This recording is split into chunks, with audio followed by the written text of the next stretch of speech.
ان میں سے ایک شبہ یہ ہے کہ رب ہونا یہ اللہ تعالیٰ کا خاصہ نہیں ہے، بلکہ اور ہستیاں بھی رب ہیں۔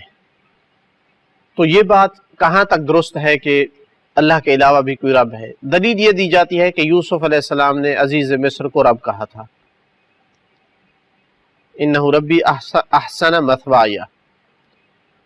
تو ہم نے عرض کیا کہ پہلی بات یہ ہے کہ عزیز مصر کو رب کہنا ثابت نہیں ہے، کئی ایک محقق مفسرین نے ذکر کیا ہے کہ یوسف علیہ السلام نے اللہ تعالیٰ کو ہی رب کہا ہے۔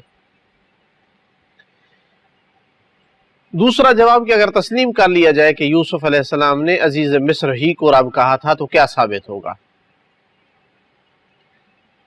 جواب یہ ہے کہ رب جو ہے لغت میں یہ رابا سے نکلا ہے۔ اس کا لغوی معنی جو ہے وہ کسی چیز کا مالک ہونا، اس کی پرورش کرنا، اس کی تربیت کرنا۔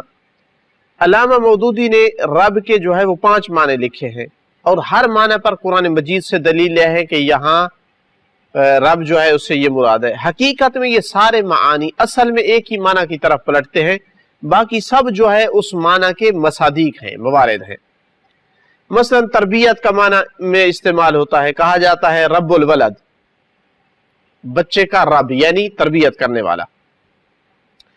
دوسرا معنی نگرانی اور دیکھ بھال کرنے والا، جیسے کہ کہا جاتا ہے رب الضیعہ یعنی زمین کی نگرانی، ضیعہ یعنی زمین وغیرہ جائیداد، اس کا رب یعنی زمین کی نگرانی اور دیکھ بھال کرنے والا۔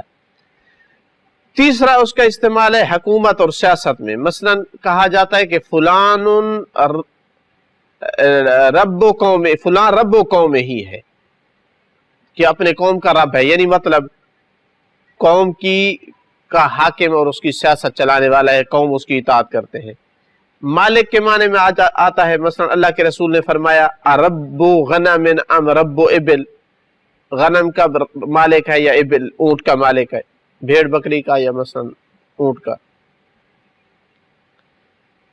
کہ تم بھیڑ بکری کے مالک ہو یا اونٹ کے مالک۔ 5واں اس کا استعمال ہے صاحب کے معنی میں، جیسے کہ کہا جاتا ہے رب الدار یعنی گھر کا صاحب۔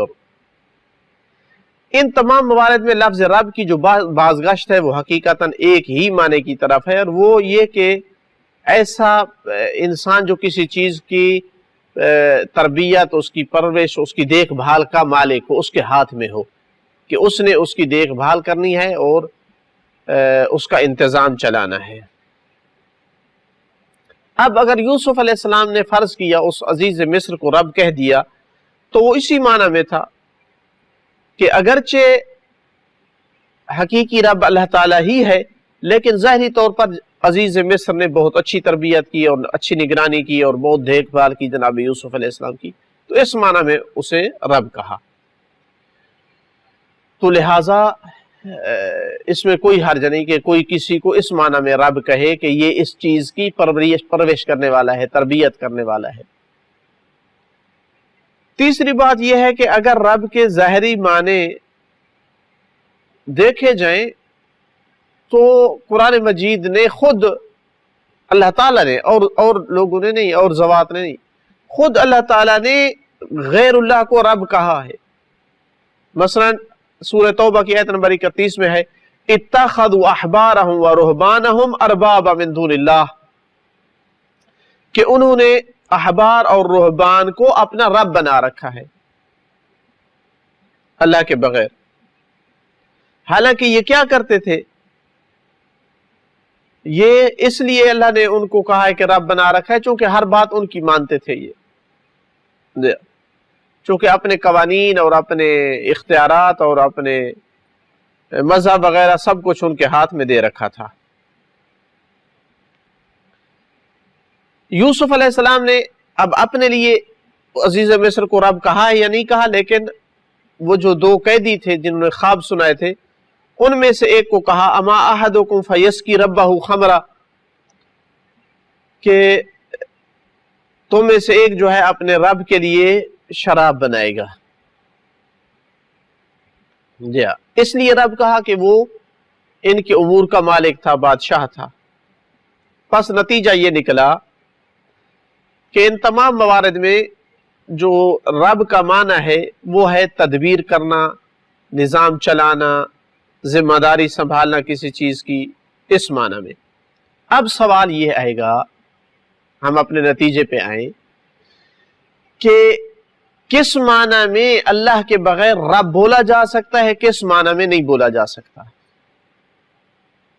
اگر آپ رب سے مراد لیتے ہیں جو اس کائنات کی تدبیر چلا رہا ہے، اس پوری کائنات کا نظام چلا رہا ہے، یوں کہیں کہ جو رب الارباب ہے، دوسرے ربوں کا بھی رب ہے، یہ صرف اللہ تعالیٰ کے لیے ہے۔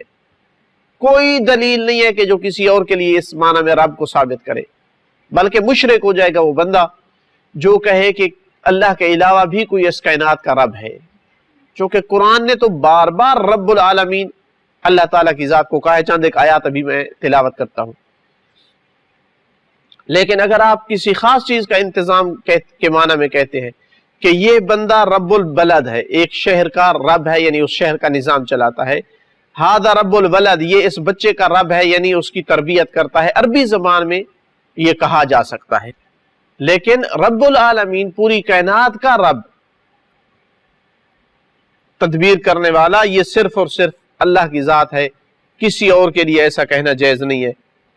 سورہ نوح کی آیت نمبر 10 سے 12 میں ہے، فَقُلْتُ اسْتَغْفِرُوا رَبَّكُمْ إِنَّهُ كَانَ غَفَّارًا يُرْسِلُ السَّمَاءَ عَلَيْكُمْ مِدْرَارًا وَيُمْدِدْكُمْ بِأَمْوَالٍ وَبَنِينَ وَيَجْعَلْ لَكُمْ جَنَّاتٍ وَيَجْعَلْ لَكُمْ أَنْهَارًا۔ اور میں نے کہا، یعنی ظاہر نوح علیہ السلام کی طرف نسبت ہے، میں نے کہا اپنے پروردگار سے معافی مانگو، استغفروا ربکم، اپنے رب سے، وہ یقیناً بڑا معاف کرنے والا ہے، وہ تم پر آسمان سے خوب بارش برسائے گا، وہ اموال اور اولاد کے ذریعے بارش برسائے گا، اموال اور اولاد کے ذریعے تمہاری مدد کرے گا، تمہارے لیے باغات بنائے گا، تمہارے لیے نہریں بنائے گا۔ معلوم ہوا کہ یہ کام جو ذات کر رہی ہے، جو رب ہے، وہ صرف اللہ کی ذات ہے۔ تو اس آیت میں پہلے رب کہا، پھر رب ہونے کی گویا دلیل بیان کی کہ کیا دلیل ہے اللہ تعالیٰ رب ہے؟ اس لیے کہ وہی اولاد دے رہا ہے، وہی نہریں جاری کیے ہوئے ہے، وہی بارشیں برسا رہا ہے، سارا نظام اور تدبیر اسی کے ہاتھ میں ہے۔ سورہ سبا کی آیت نمبر 15 میں آیا، کلوا من رزق ربکم، اپنے رب کے رزق سے کھاؤ، واشکروا لہ بلدۃ طیبہ ورب غفور، اپنے رب کے رزق سے کھاؤ اور اس کا شکر ادا کرو، ایک پاکیزہ شہر ہے اور بڑا بخشنے والا پروردگار ہے۔ تو اپنے رب کے رزق سے کھاؤ۔ کون ہے وہ رب؟ ایک ہے یا زیادہ ہے جس کے رزق کو کھانے کا حکم دیا ہے؟ وہ صرف ایک ہی رب ہے۔ اسی طرح سورہ رحمان میں کیا فرمایا بار بار، فَبِأَيِّ آلَاءِ رَبِّكُمَا تُكَذِّبَانِ، اے جن و انس تم اپنے رب کی کون کون سی نعمتوں کو جھٹلاؤ گے؟ وہ کون سا رب ہے جس کی نعمتیں انسان پر ہیں اور جن کو جھٹلانا نہیں چاہیے؟ وہ ایک ہی رب ہے اور وہ اس کی ذات ہے۔ اگر کوئی اور کسی رب کا کوئی قائل ہو جائے تو وہ مسلمان نہیں رہے گا۔ تو 31 بار تکرار ہوا اس آیت میں، جس میں جھنجھوڑ کر کہا گیا ہے کہ اپنے رب کی نعمتوں کو کیسے جھٹلاؤ گے؟ کیا تم جھٹلاؤ گے اپنے رب کی نعمتوں کو؟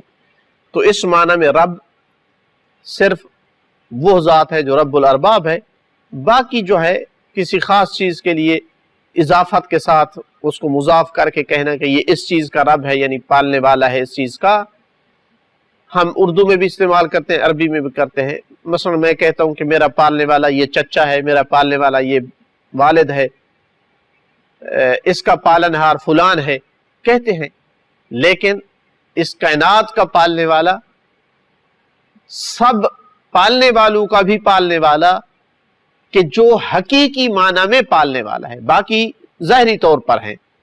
اس کو والد بنایا ہے تو اللہ نے، اس کو پیسہ دیا ہے تو اللہ نے، اس کو طاقت دیا ہے کہ آپ مجھے پالے تو اللہ نے دی ہے۔ تو پیچھے جائیں تو حقیقت میں پالنے والا صرف اس کی ذات نکلے گی، باقی سارے وسائط ہیں۔ تو آپ کہہ سکتے ہیں کہ اگر رب سے مراد آپ لیتے ہیں کہ کوئی واسطہ بن جائے کسی کے لیے، تو اس معنی میں آپ کسی اور کو کہہ سکتے ہیں، لیکن رب اس معنی میں کہ جو ذاتی طور پر تمام طاقت کا مالک ہے اور پالنے والا ہے اور نظام چلانے والا ہے، کسی اور کی طرف محتاج ہوئے بغیر ایسا کر رہا ہے، تو وہ صرف اور صرف اللہ کی ذات ہے، اس معنی میں رب کسی اور پر نہیں بول سکتے ہیں۔